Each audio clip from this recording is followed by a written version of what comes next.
네, 반갑습니다. 떠모연세포의 떠세 박세준 세무사입니다. 바로 이어서 저번에 법인세 편에 이은 그 예시를 이제 보면서 법을 이해해 보도록 할게요. 오늘은 당연히 법인세입니다. 법인세 연결되는 거. 저번 시간에 안 들으신 분들 그걸 꼭 듣고 오셔야 돼요. 바로 이제 내용 설명 없이 바로 예시로 들어갑니다. 1단계에서는 감가상각 시부인을 해야 된다 그랬고, 그리고 2단계에서는 업무용 비용 세무 조정을 하는 것이고요. 그리고 3단계는 업무용 감가상각비를 다시 한번 세무 조정을 하는 겁니다. 그래서 1단계에서 감가상각비랑 3단계에서 감가상각비가 있는데, 그 1단계는 뭐라 그랬죠? 회계랑 세법을 이제 비교해서 세법으로 만드는 것이고, 그죠? 그리고 3단계에서는요, 그 1단계에서 만들어 놓은 세법을 2단계에 이제 업무용 비율을 이제 곱해서 그것과 세법, 즉 이 업무용 수용차에서 만들어 놓은 그 800만 원, 4천만 원 나누기 5년, 800만 원과 이제 비교해서 다시 한번 세무 조정을 하는 거라고 저번 시간에 다 저랑 같이 공부를 했어요. 자, 이제 볼 건데, 1, 2, 3단계 중에서요, 이제 세무 조정이 어떻게 나오냐면요, 1단계는 시기 차이입니다. 감가상각은 제가 저번 시간에 말씀드렸듯이 무조건 시기 차이예요. 그렇기 때문에 시기 차이는 뭐라 그랬죠? 유보나 아니면 마이너스 유보입니다. 근데 2단계에서는 시기 차이가 아니고 사회 유출이에요. 사회 유출이라는 것은 시기 차이로 조정될 수 없고 이미 끝난 겁니다. 법인 기준에서 그냥 밖으로 사회로 나가버린 거예요. 그래서 그건 이제 세무조정이 없거나 상여 처분이 나오는 거예요. 이 지금 업무용 수용차에서는. 그리고 3단계에서는 당연히 또 시기차입니다. 감가상각비죠. 그래서 유보나 마이너스 유보 세무조정이 나와요. 요거를 일단 딱 한눈에 보시고 따라오셔야 덜 헷갈리실 것 같아요. 자, 이제 보도록 하겠습니다. 예를 들어서 2019년 1월 1일에 취득을 한 거예요. 차량을 4,500만 원짜리를. 그래서 오른쪽 유류비나 보험료나 주차비나 수리비나 부품비 기타 비용이라고 하겠습니다. 이거 토탈 800만 원이라고 했어요.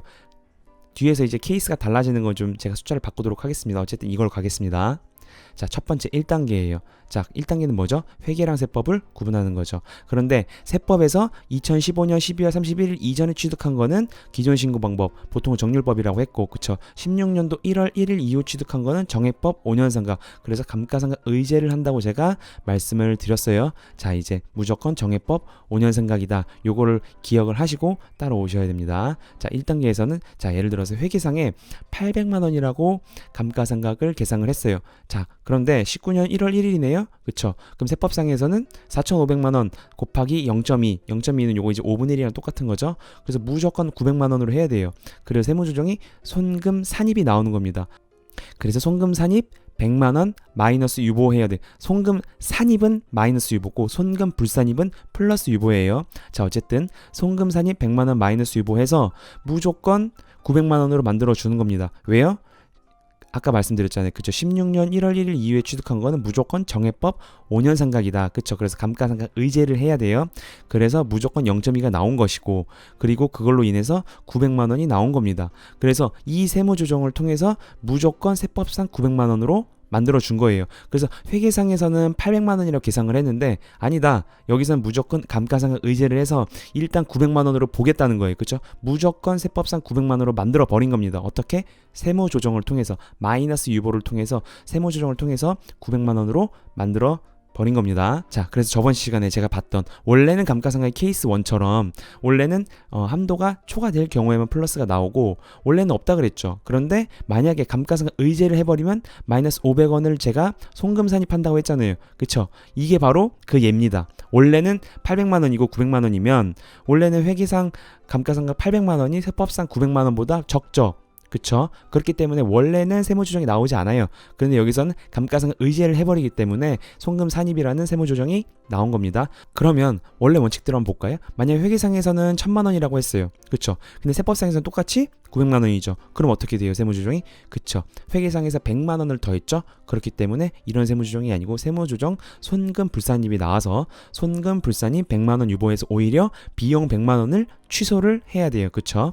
자, 이제 이해 가셨을 거라 보고 무조건 세법상에서는 그러니까 이 900만 원을 만들어 버리는 겁니다. 다른 건 다 필요 없다는 거예요. 그죠? 자, 그래서 이 900만 원을 기억을 하셔야 돼요. 그쵸? 자, 다음에 2단계 넘어가도록 하겠습니다. 2단계에서 어떻게 됐죠? 그쵸? 전용보험 미가입이랑 가입이 있는데 먼저 전용보험 미가입을 보겠습니다. 자, 아까 기타 비용 800만 원이라고 했고 감가상각은 저희가 어떻게 만들어 놨죠? 무조건 900만 원으로 만들어 놨죠. 그래서 기타 비용이랑 감가상각비 합쳤더니 전체 비용이 1700만 원인 거예요. 업무용 승용차. 그죠? 그쵸? 감가상각비 900만 원 만들어 놓은 거 이해하셔야 돼요. 요거 놓치시면 다시 듣고 오셔야 됩니다. 앞에 가서. 자, 1단계 볼게요. 자, 2단계 보겠습니다. 케이스 1으로 볼게요. 지금 전형보험 미가입이니까 그쵸? 이럴 경우에 무조건 0원이죠. 다 1,700만 원을 부인을 해버립니다. 그죠? 그렇기 때문에 이 1,700만 원은 세법상 0원이기 때문에 다 부인되는 겁니다. 그래서 다 송금불산입 시켜버리는 거예요. 그쵸? 송금불산입 1,700만 원. 여기서는 유보가 아니고 제가 뭐라 그랬죠? 사회로 유출된 것이기 때문에 상여라 그랬어요. 그쵸? 이게 바로 사회 유출이고 왜요? 왜 상여예요? 임직원이잖아요. 그쵸? 임직원이 썼던 거기 때문에. 그래서 요게 근로소득으로 합산이 되는 겁니다. 그 썼던 임원이든 직원이든 근로소득으로도 1,700만 원이 플러스가 되는 거예요. 저번 시간 볼까요? 저번 시간 어떻게 됐어요? 세무조정에서. 그쵸?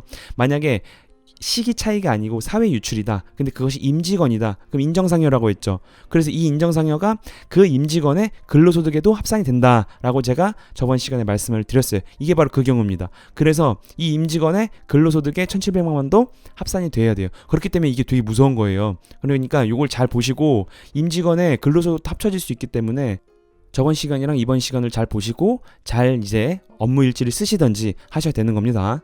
자, 그리고 3단계, 그쵸? 업무용 수용차 감가상각비 곱하기 업무용 사용 비율과 이제 800만 원을 비교를 해야 되잖아요. 그래서 만약에 한도가 초과된다, 송금불산이 유보고, 그리고 만약에 그게 된 것은 이제 다음 연도부터 이제 추인이 되는데, 요거까지 들어가면 또 복잡해지니까 추인이 된다고만 아시면 돼요.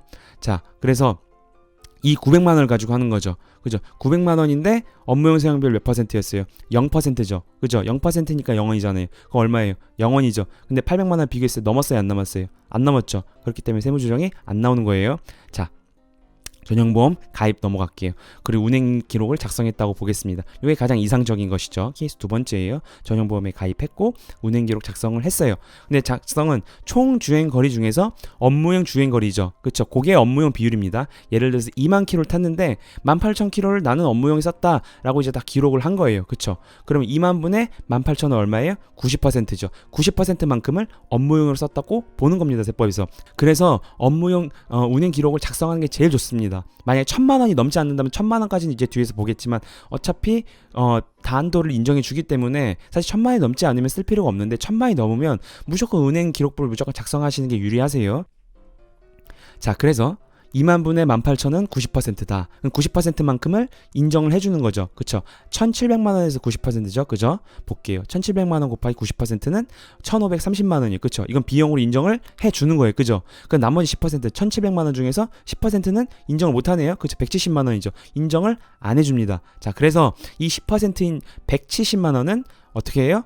뭐예요? 유보예요? 상여예요? 2단계는 상여라 그랬죠. 그쵸? 상여입니다. 그래서 이것도 마찬가지로 앞에서와 같이 근로소득에 합산도 시켜줘야 돼요. 이렇게 세무조정이 나오는 것뿐만이 아니고. 자, 다음 보겠습니다. 3단계에서는 그쵸, 감가상각비 있죠. 900만원 요걸 가지고 또 이제 한 번 더 보는 거죠. 900만원 곱하기 지금 업무용 사용비율 90%예요. 그쵸? 그럼 810만원입니다 810만원 다 인정을 안 해주겠다는 거예요. 800만원이랑 비교하는 거죠. 그래서 10만원 송금불산 10만원만큼 이거는 유보죠. 만약에 다음 연도에 한도가 초과되지 않았다 그러면 바로 이 10만원을 다시 비용으로 처리받을 수 있는 겁니다. 자, 그리고 자 이제 전형보험 가입해서 운행기록 작성을 안 했다고 볼게요. 그럼 1,000만 원이 넘는 것과 안 넘는 게 있겠죠. 먼저 안 넘는 거 보겠습니다. 그럼 업무사용 100%예요. 자, 이제 좀 숫자를 바꿀게요. 숫자를 바꿔서 기타 비용은 190만 원이라고 할게요.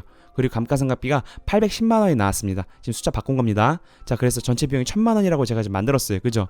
그러면 전형보험에 가입했지만 운행기록 작성을 안 했어요. 그런데 1,000만 원 이하네요. 그럼 1,000만 원 이하면 어떻게 돼요? 그쵸? 다 업무사용 100%라고 봅니다. 1,000만 원까지는 인정해 줄게. 그쵸? 저희 저번 시간에 다 공부했잖아요. 그죠? 그래서 이 1,000만 원은 1,000만 원 이하기 때문에 업무비용 세무조정이 있어요, 없어요? 없어요. 그러니까 1,000만 원 이하다. 그러면 사실은 세무조정이 안 나오기 때문에 그냥 운행기록부 작성 안 하셔도 돼요. 대신에 3단계에서는 감가상각은 다시 한번 해줘야죠. 요 감가상각 810만 원, 810만 원인데 업무사용비율 100%는 얼마예요? 810이죠. 그런데 800만 원이랑 비교해야 되죠. 왜냐, 이 3단계에선 저 810만 원도 다 안 해주겠다는 거예요. 그죠? 그래서 송금불산입 10만 원 유보로 되는 겁니다. 그죠? 자, 다음 볼게요. 전형보험에 가입했는데 운행기록부 작성 안 했어요. 그런데 업무용 승용차 관련 비용이 1,000만 원이 넘었습니다. 이런 법인 되게 많죠. 자, 기타 비용 숫자 바꿨어요. 1,100만 원이라고 감가상각비 아까 만들어 놓은 900만 원 그대로입니다. 전체 비용 2,000만 원이 나왔어요. 자, 그럼 전형보험 가입을 했는데 운행기록은 작성을 안 했죠. 그래서 1,000만 원이 초과한 케이스입니다. 그죠? 자, 어떻게 돼요? 업무 사용 비율은 어떻게 된다 그랬어요? 저 1,000만 원까지 인정이잖아요. 그래서 총 비용분의 1,000만 원을 업무용 사용 비율로 보는 거예요. 총 비용 지금 얼마 나왔죠? 그쵸, 2,000만 원이죠. 2,000만에 1,000만 원, 1,000만 원은 무조건 세법에서 인정해 주는 금액이니까. 그럼 50%입니다. 그죠? 그럼 50%면 저 2,000만 원 중에서 50%는 1,000만 원이죠. 1,000만 원까지 비용을 인정을 해주는 거예요. 그리고 2,000만 원 중에서 나머지 50%, 2,000만 원은 비용으로 인정을 안 해줍니다. 그래서 이 2,000만 원 50%, 업무용 사용 비율 50% 아닌 거는 당연히 1,000만 원에서 상여 똑같이 해줘야 돼요. 그래서 근로소득에도 합산을 시켜줘야 됩니다. 자, 그리고 자, 다음 3단계. 3단계는 저 감가상각비 900만 원을 다시 한번 해주는 거죠. 근데 이제 업무 사용 비율 지금 몇 퍼센트 나왔죠? 저 앞에서 그쵸, 50%잖아요. 그럼 얼마예요? 450만 원이죠. 근데 이게 800만 원 넘었어요, 안 넘었어요? 안 넘었죠. 그렇기 때문에 이 업무용 감가상각비 세무조정은 안 나오는 거예요. 자, 그렇게 해서 오늘 이 케이스를 지금 4개를 받고 1단계에서 2개를 받습니다. 지금 이렇게 되면 웬만한 이제 실무에서 나오는 세무 처리는 다 하실 수 있을 거예요. 그래서 지금 제가 좀 말을 좀 빨리 했는데 천천히 계속 지금 곱씹으면서 들으시면 이해하실 거예요. 이게 사실 되게 어려운 겁니다. 그리고 가르치는 것도 사실 제가 이거 안 하려고 그랬는데 그래도 워낙 물어보시는 분들이 많으니까 다 저번 강의랑 이번 강의로도 웬만한 건 다 커버하실 수 있을 테니까 꼭 저번 시간이랑 이번 시간 계속 복습하시면서 숙지하시기 바랍니다. 네, 감사합니다. 지금까지 떠먹이 전세법의 떠세 박세준 세무사였습니다. 감사합니다.